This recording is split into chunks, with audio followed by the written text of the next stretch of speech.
गुरुदेव के आशीर्वाद से प्राचीन मंत्रों की इस श्रृंखला में एक बार फिर आप सभी का स्वागत है। धनतेरस बहुत ही पावन दिन होता है, निर्मल दिन होता है। माता लक्ष्मी, कुबेर जी, धन्वंतरी देव की पूजा का अद्भुत दिन होता है। बुलाने का अद्भुत दिन होता है, प्रसन्न करने का उत्कृष्ट दिन होता है, यानी कि धन त्रयोदशी का सुखकारी दिन। कार्तिक माह की कृष्ण पक्ष की त्रयोदशी तिथि का यह पावन पर्व।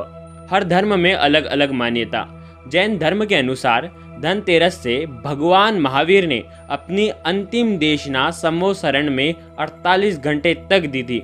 जो सुखकारी प्रभु की वाणी सुनकर लोग धन्य हुए थे, इसलिए इसे धनतेरस कहते हैं। जैन धर्म में इसे धन्य तेरस भी कहा जाता है, क्योंकि भगवान महावीर की उत्तम वाणी सुन करके लोग धन्य हो गए थे और अपने कर्मों का क्षय कर रहे थे। हिंदू धर्म की मान्यता के अनुसार धनतेरस के दिन समुद्र मंथन से आयुर्वेद के भगवान धन्वंतरी कलश लेकर के, अमृत कलश लेकर के, इसलिए धन्वंतरी देव की पूजा की जाती है। घर में हर एक व्यक्ति का स्वास्थ्य उत्तम रहे, इसलिए धन्वंतरी देव की पूजा करनी चाहिए। धनतेरस के दिन हम जो भी उपाय करते हैं उसका फल हमें अनंत गुना मिलता है। और इस बार तो आज धनतेरस के दिन त्रिपुष्कर योग भी बन रहा है। दैविक शक्ति हमारे बहुत करीब रहती है, इसलिए हमें इसका उत्कृष्ट परिणाम देखने को मिलता है। कई लोग पूजा अर्चना बहुत ही उत्तम तरीके से करते हैं, लेकिन कुछ छोटी छोटी ऐसी चीज गलत कर देते हैं जिससे उनको उनका परिणाम, उनकी पूजा का परिणाम नहीं मिल पाता। धनतेरस पर बहुत ही सतर्कता के साथ हमें इन नियमों का पालन करना चाहिए, क्योंकि जो दिन बहुत ही उत्तम होता है, इस दिन माता की अलौकिक शक्ति अगर हमें मिल जाती है तो हमारा जीवन भी धन्य हो जाता है। तो इसीलिए आपको कुछ सावधानी, कुछ चीज़ों का ध्यान जरूर रखना चाहिए। जो खुद के लिए सोचो वो ही औरों के लिए सोचे, ऐसी भावना के साथ आज हम आपको प्राचीन शास्त्रों के अनुसार अद्भुत ऐसे हल्दी के उपाय, पीला पीला, सब कुछ पीला होना चाहिए आज, और ऐसे ही कुछ अद्भुत उपाय हम आपको बताने वाले हैं। उत्कृष्ट प्रभाव इसका होने वाला है, बहुत ही सरल हैं, आप आपके घर में आसानी से कर सकते हैं। उपाय जो हम आपको बता रहे हैं वो धनतेरस पर माता लक्ष्मी को पीला रंग जो है वो बहुत प्रसन्न करता है, तो सब कुछ आज पीला होना चाहिए। आज शाम को संध्या काल में जब आप माता लक्ष्मी की उत्कृष्ट साधना करते हैं तो ध्यान रखें आपका घर का मुख्य द्वार खुला होना चाहिए। पहली बात तो ये हो गई। पूजा करने से पहले आपको सबसे पहले स्नान करना है, और स्नान करने के पानी में आपको एक चुटकी हल्दी जरूर मिला देना है। ध्यान रखिएगा, उससे क्या होता है कि आपकी जो शक्ति है माता लक्ष्मी को खींचने की, वो प्रबल हो जाती है। जो भी आप आराधना करते हैं उसमें आपको सफलता निश्चित ही मिलती है। दूसरा ये है कि आज के दिन आपको पीले वस्त्र धारण करके ही माता लक्ष्मी की पूजा आराधना करनी चाहिए। तीसरी बात ये है कि आप जहाँ पर ईशान कोण पर जहाँ पर एक पाट बिछाएंगे और उसके ऊपर जो कपड़ा बिछाएंगे वो पीला ही होना चाहिए, और उसके ऊपर ही माता लक्ष्मी की तस्वीर, फोटो आपको स्थापित करना चाहिए। चौथा उपाय ये है कि आपको आज के दिन माता लक्ष्मी को हल्दी और कुमकुम से तिलक करना है। पांचवी चीज ये है कि आपको जो आप घी का दीपक प्रज्वलित करेंगे माता लक्ष्मी के सामने, उसके अंदर आपको एक चुटकी हल्दी मिला देनी है। दीपक जैसे ही प्रज्वलित होगा, आसपास का ओरा, आसपास का वातावरण सुखकारी हो जाएगा, मंगलकारी हो जाएगा। मंगलवार के दिन मंगलकारी हो जाएगा, क्योंकि जब पीला घी का दीपक जलता है तो वो आसपास की नकारात्मक शक्तियों का क्षय कर देता है।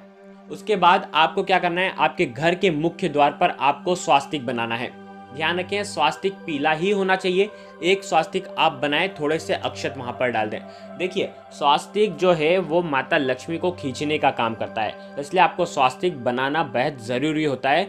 आपको मुख्य द्वार पर पूजा करने से पहले स्वास्तिक जरूर बनाना चाहिए। साथ ही साथ जो पार्ट पर आप माता लक्ष्मी को विराजमान करेंगे वहां पर भी आपको एक स्वास्तिक जरूर बनाना चाहिए। उसके बाद आपको पीला वस्त्र रख करके माता लक्ष्मी को विराजमान करना चाहिए। ध्यान रखें आज आपको आपके घर के हर एक कमरे के ऊपर जो गेट है उसके ऊपर आपको हल्दी से टिक्की जरूर लगानी चाहिए। जितने भी गेट हों सब पे लगाएं, बस बाथरूम के, वॉशरूम के गेट्स छोड़ करके आप सभी जगह लगा सकते हैं।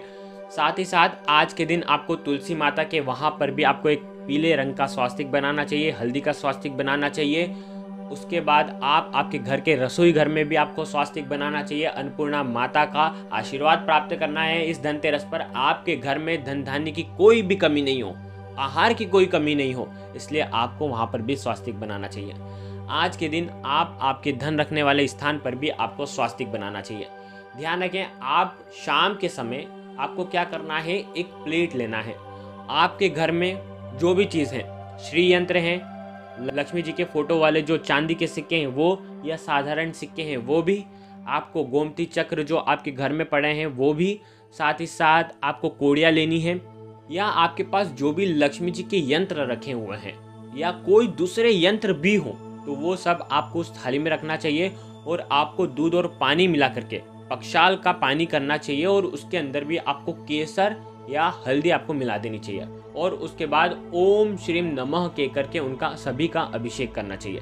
देखिए, इससे क्या होगा कि जो पावर, जो शक्ति उस यंत्र में होगी वो हमेशा के लिए बरकरार हो जाएगी, और उसकी जो शक्ति है वो आपके जीवन में सकारात्मक बदलाव लेकर के आएगी।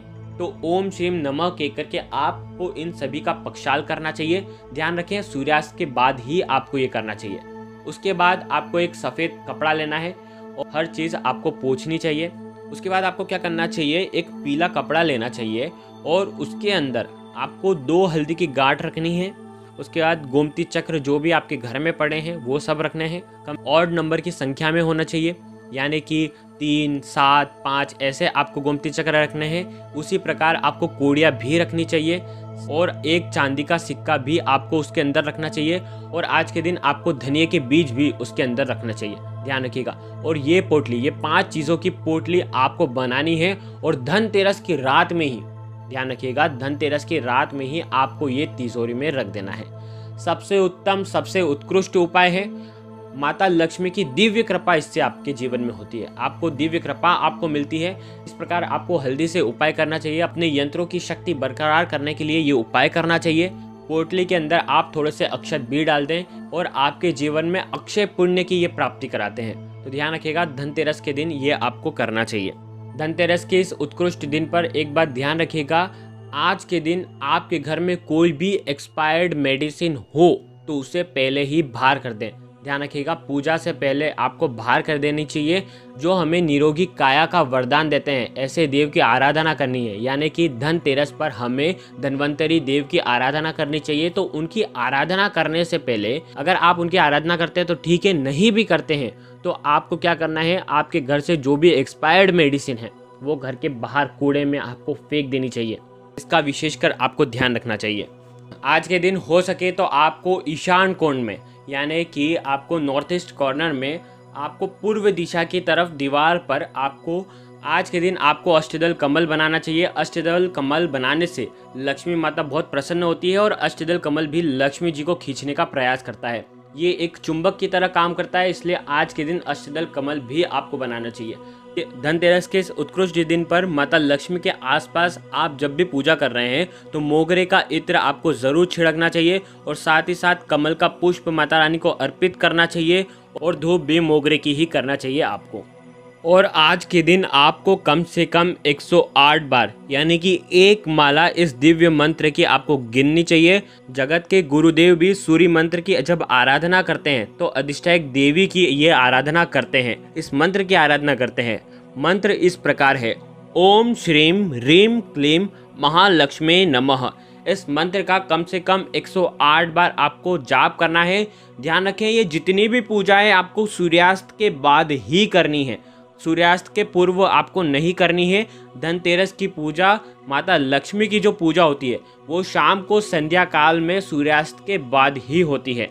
गुरुदेव के आशीर्वाद से प्राचीन मंत्र, यंत्र और उपाय आपको प्रभावना के रूप में दिए जा रहे हैं। आपके अपने इस चैनल को लाइक करें, शेयर करें, सब्सक्राइब करें और बेल आइकन को जरूर प्रेस करें। जय माता रानी, जय गुरुदेव, प्रणाम।